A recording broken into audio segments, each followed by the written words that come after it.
मुझे एक इंसिडेंट याद है। जैसा कि मैंने बताया था, मैंने एक कटिंग कराई थी जिसकी वजह से मुझे ज़्यादा रिस्पॉन्स मिल रहा था। मैंने इसलिए नहीं कराई थी ताकि मुझे रिस्पॉन्स ज़्यादा मिले, मैंने तो यूं ही करा ली थी। एक बार फिज़िकल एजुकेशन के पीरियड में हम लड़कियां पकड़म पकड़ाई खेल रहे थे और उसी ग्राउंड में लड़के क्रिकेट भी खेल रहे थे। उसने मुझे वहीं देखा होगा। वो दूसरे सेक्शन का लड़का था। हम सब फिज़िक्स लैब गए थे तो वो मेरी क्लास के लड़कों के साथ बैठा था। तब मुझे उसका नाम भी नहीं पता था। बाद में पता लगा उसका नाम अरुण है। उस वक्त सर कुछ पढ़ा नहीं रहे थे इसलिए वो आ गया होगा। उसने मेरे क्लास के बॉयज़ से पूछा, इसका क्या नाम है?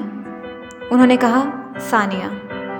मैं सोचने लगी, पूछो पूछो, मेरा ही नाम पूछो, मैं ही तो सेलिब्रिटी हूँ ना, सब मेरा ही नाम पूछ रहे हैं, मुझे ही जानने की कोशिश कर रहे हैं। पहले सूर्या ने पूछा था, अब ये पूछ रहा है।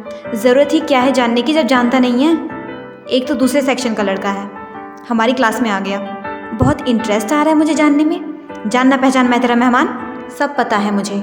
जानने के बाद ही खुराफात पे उतर जाते हैं। खैर, फिर मेरे क्लास के बॉयज़ ने कहा, भाई इससे कुछ मत बोलियो, ये मैम से बोल देती है। फिर वो कुछ नहीं बोला। फिर एक दिन वो क्लास में आया।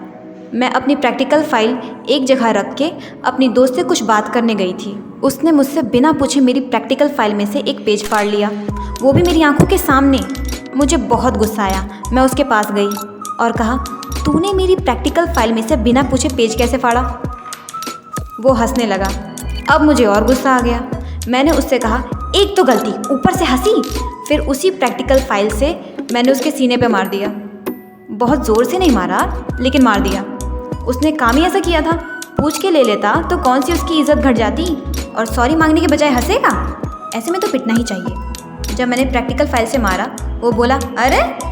वहीं सामने तरुण खड़ा था, उसको हंसी आने लगी। वो बोला, भाई क्या करेगा अब, जाने दे।